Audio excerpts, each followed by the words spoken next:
Why attitude is important for success? So, maraming tao ngayon na they really want to become successful, but they don't understand or they don't know where to start. So, palagi nababanggit ng mga successful people kung gaano ka-importante ang attitude. And bilang tao, may kanya-kanya tayong attitude.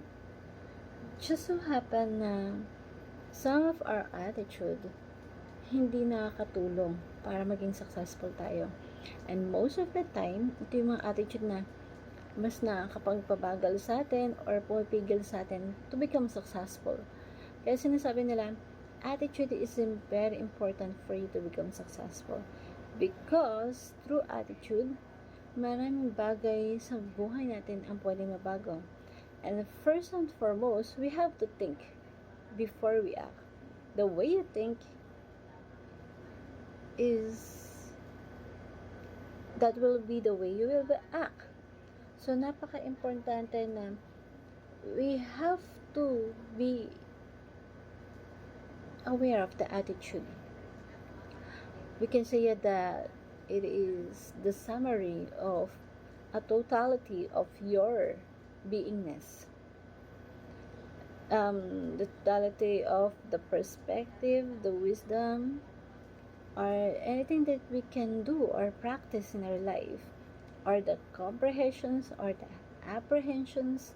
It is a totality of you na ginagawa mo who you are right now until it will manifest into your outside appearance. So,